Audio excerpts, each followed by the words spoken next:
Hey everyone, my name is Mike Vaughn. I'm a writer for Geek Vibes Nation, and I'm really excited because I am talking to someone that I'm very excited to talk to. That is Pixel Joker. He is doing this amazing fan edit of Kenobi called Kenobi Trials of the Master, and I think it's like maybe one of the most epic fan edits ever.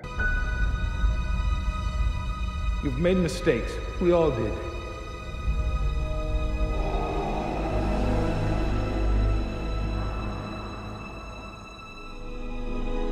It's the past.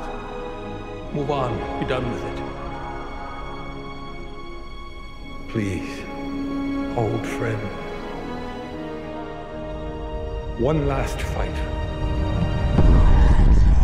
How did this project start?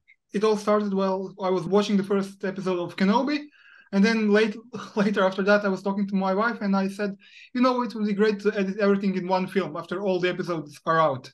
And then I looked it up online on the fun editing sites, and I saw that it's not that original idea because pretty much everyone was doing it. And so I said to myself, okay, well, I am an editor by vocation, but I'm also a visual effects artist by profession. And yeah, I need to put my own flair on it.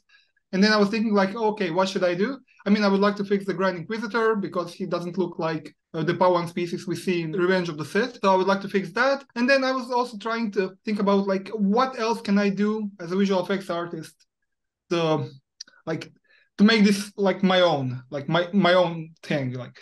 And then the idea started coming, and I started talking to my best friend, who is great at screenwriting, and he's also well versed in Star Wars lore. And we came up with a story, which is original. Like we are using a lot of it from the series, but I also managed to use visual effects to create a new meaning from the existing shots and put a new context in it. And yeah, so the idea just gobbled together, and yeah, now we have Trials of the Master, That's which is amazing. like it's using serious footage, but it's like its own thing. Like so, it's not a special edition. It's not fixing the Kenobi show like some people said. No, it's just my own fan project that I'm doing for fun and for the entertainment. Absolutely. And to your point, you're not like trying to fix it like that it's broken. It's just, it's a project of love. It's just how a reinterpretation of Absolutely. um Yeah. you're currently still working on that, right? Yeah, I'm still going back and forth with editing phase and visual effects phase, so they're pretty well interconnected. And after I logged the picture, I mean, story is here. Regis did everything like I filmed everything what I needed to tell the story in more clear way. And now when I log the edit, a couple of visual effects artists reach out to me, so I will talk with them and we will see like how to get this to the finish line. Nice. And now I think what's one of the things that is so incredible about this is not only are you kind of fixing some of the special effects, but you also are doing new scenes. I know you brought in like some actors, you brought in green screen. So it's not just tweaking some things here or there, or maybe recutting. It's actually kind of adding new visual effects, but also new story, right? Yeah, I mean, I wouldn't say I'm fixing visual effects because like, visual effects in professional standard, they look okay. They're good in Kenobi show. I'm just using visual effects to tell the story in my own way and to bring things more together visually within the context of the lore. So that, for example, the Portus Inquisitorius looks the same as it does in Jedi Fallen Order, and the Grand Inquisitor looks like his piece looks like in Revenge of the Sith. And I'm also altering the look of Fifth Brother so he resembles more his Rebels version. While I was editing the story and writing new script, I figured out I'm going to need some new stuff that doesn't exist in the series so far or in other films. So naturally, like you can do it in CGI, but it wouldn't hold up because I wanted to have a cinematic quality. And then I used my connections within film industry. So I gathered a lot of friends and filmmakers, and we managed to get film studio and film equipment for free. And we made our own props and costumes, and we filmed what we needed. Wow, I mean, that's incredible. Like again, I think like the scale of this project is like kind of blows my mind. Mine too. Now, I know you probably don't even know the answer to this yet, but do you have a rough idea of like when it'll be finished?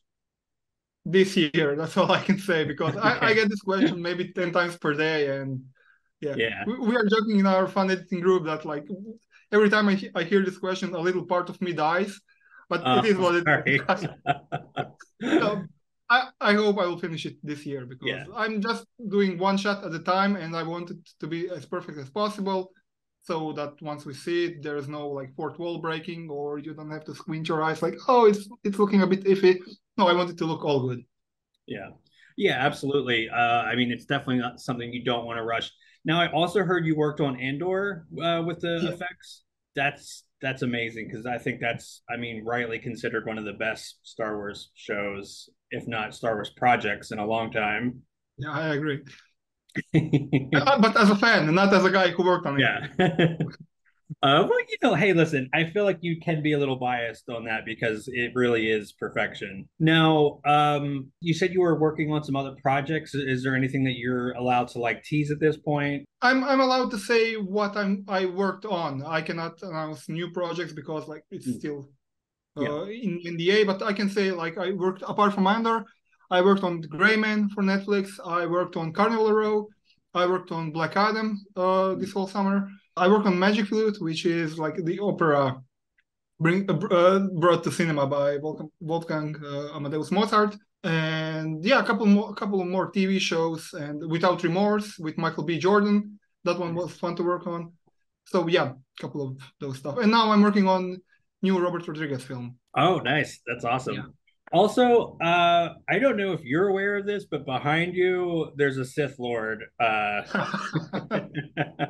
No, that's very awesome. Like, so I guess it's safe to say, like, you've been a lifelong Star Wars fan.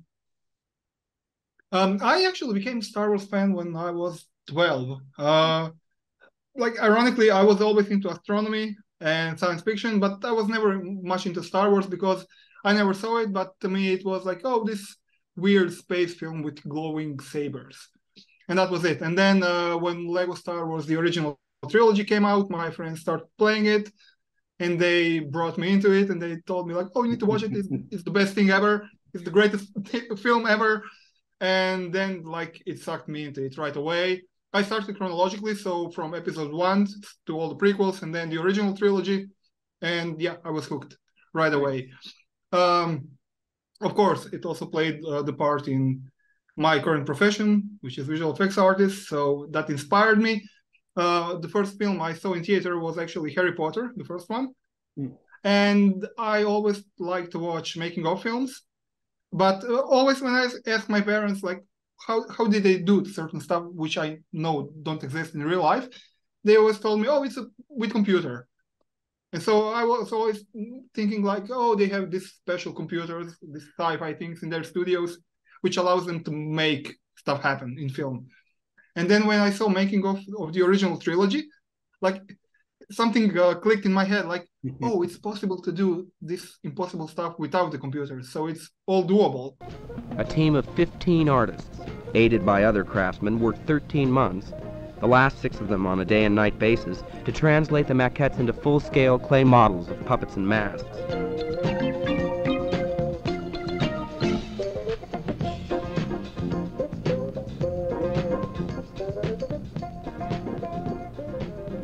Well over $1 million was spent on creature development and construction. The young Frankensteins frequently cracked up each other. It was a way of easing the strain of a long, hard job.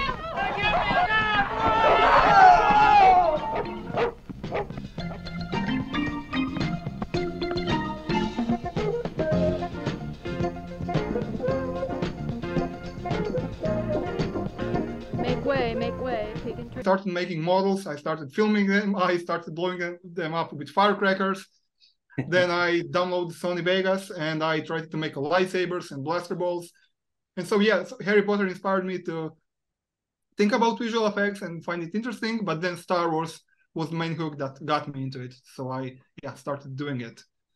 Nice. Now, are you interested in doing any other like fan edits? Like I know there's been like fan edits of like episode one. Is it something that like you would be interested in doing and maybe kind of giving it that same kind of extra tweak that you're doing on Kenobi? Well, since it takes a lot of time and a lot of energy, and I also have a family, I have a son who is 3 years old, and I don't think I will do any fan edits after this one for some time. I wanted to do Harry Potter fan edit and bring it closer to the books, but now that they announced TV show which will closely follow the books, there's no use to it. And there is one fan edit I would like to do when I catch some time. It's nothing too bombastic. It's small in scale. Since I'm a huge fan of space exploration and Apollo 13 is one of my favorite films, I would like to try to edit The First Man, which is biopic of Neil Armstrong, to closely resemble in tone Apollo 13. So uplifting space exploration film with uplifting soundtrack, which celebrates the Apollo 11 mission. Nice. But yeah, it will be for the future. But for now, I want to finish Kenobi. I want to do a lot of tutorials and breakdowns and a lot of fun engagements, and then we'll see where it will take us. Yeah, that's amazing. Now I'm kind of curious, like, what's been the most challenging aspect of this project thus far? Having enough space on my hard drive. It's already terabytes and terabytes. So I mean, it's great for me that I have a lot of creative freedom in it. I usually, when I'm working on big shows, I'm just a compositor. But with this Kenobi project, I'm also 3D modeler, I'm lighter, I'm the animator, also the compositor, graphics artist for HUDs and holograms and everything. So I'm using like a lot of aspects of post-production and bringing them together, which is something that I'm missing when I'm working 8 hours per day just as a compositor. So in my regular work, I get problems, but also get solutions for those problems. So there's like not a lot of creative thinking and problem solving, which I love. But for Kenobi, like the most challenging thing was to figure out how to make the Grand Inquisitor consistent from shot to shot, and how to create a setup that will always make his face look the same. And also, yeah, the biggest challenge so far was creating this blue lava planet, which is called Taskid in film, because in original this whole duel is pretty dark, and I don't have a lot of data to track the environment, so I can place the volcanoes and clouds and wind in the background. But I'm solving it on shot-by-shot basis, and so far it works great. Nice. And also bring one legacy character to life, which you saw in the trailer, but some people are avoiding trailers for spoilers, so I will not say who that is. Yeah, absolutely. Now, when this is finished, where can fans find this project? On my channel, you can find my Discord server, and there we will do a couple of watch parties, and yeah, after that we will see where it will end up. Probably some of the fan edit streaming sites. I will link in the description your YouTube channel. Where else can people find you? Are you on Twitter or? No, I'm not on Twitter. They can find me on Instagram and Reddit, but YouTube and my Discord channel are the main means of communications between the fans and me. And I will make sure to have all that in the description. Yeah, no, I really appreciate you taking the time to talk to me about this project. I think it's amazing what you're doing, and I am so excited to check it out when it's done. Thank you. And I just have to stress out one more time, like, so this is not special edition. This is not fixing anything, or I really don't think I'm doing better job than anyone in Kenobi cast and crew. I'm just doing my thing as fan editor, as a fan, and this is just pure entertainment. And there will be no cutting anyone. I will not cut anyone out. I will not replace anyone. Reshoots weren't used to replace anyone, just to add something that was missing to the story. You will have a completely new fan experience, and I can't wait to show you the result. That's great. Yeah, well, again, thank you so much for taking the time to talk to me, and I look forward to checking this out very soon. Thank you, mate.